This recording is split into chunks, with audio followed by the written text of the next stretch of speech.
وهدى ورحمة للمؤمنين. اعوذ باللہ من الشیطان الرجیم، بسم اللہ الرحمن الرحیم۔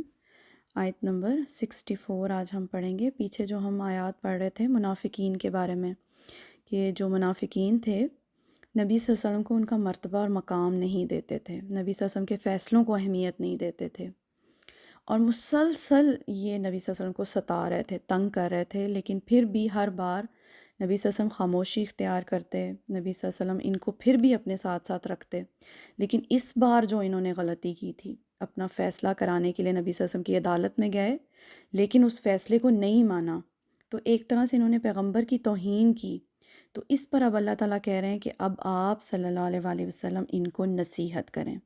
یعنی آپ خاموش نہیں رہیں، ان کو صحیح غلط سمجھائیں،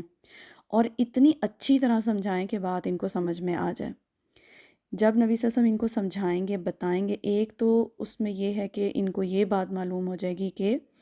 رسول صلی اللہ علیہ وسلم اللہ کے سچے پیغمبر ہیں، کیونکہ یہ منافقین کا یہی بہت بڑا مسئلہ تھا کہ یہ نبی صلی اللہ علیہ وسلم کو اللہ کا سچا پیغمبر نہیں مانتے تھے۔ تو جب نبی صلی اللہ علیہ وسلم ان کو سمجھائیں گے، ایک تو ان کو یہ بات معلوم ہو جائے گی کہ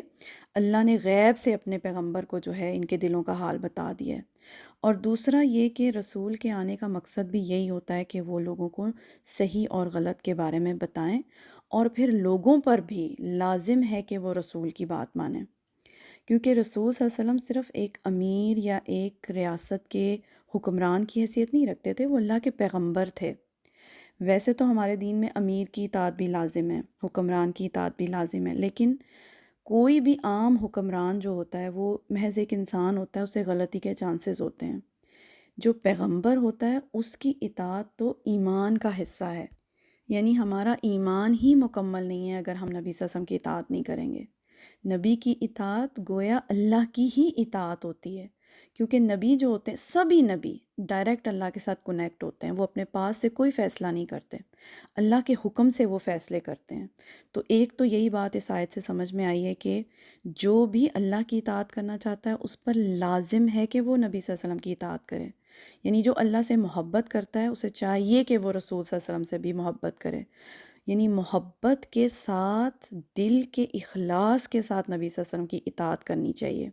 اور اسی کو اتباع کہا جاتا ہے، جو کہتے ہیں نا سنت کا اتباع کریں۔ اتباع کیا ہوتا ہے؟ دل کی خوشی سے رسول صلی اللہ علیہ وسلم کی اطاعت کرنا۔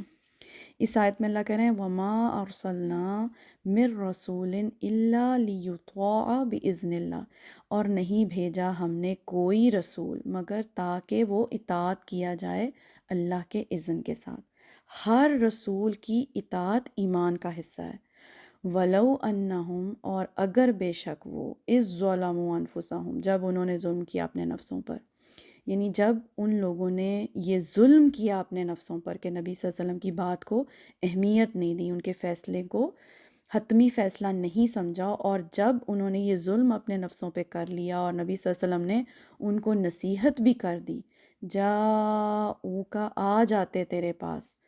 فاستغفر اللہ، پس بخشش مانگتے اللہ سے، یعنی پھر ان کو کیا کرنا چاہیے تھا ان منافقین کو؟ کہ وہ نبی صلی اللہ علیہ وسلم کے پاس آتے، ایڈمٹ کرتے، اللہ سے بخشش مانگتے،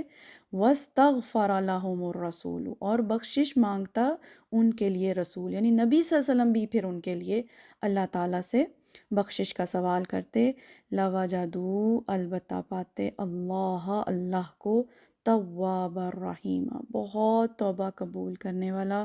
بہت مہربان۔ ہمارا رب بہت توبہ قبول کرنے والا، بہت مہربان رب ہے۔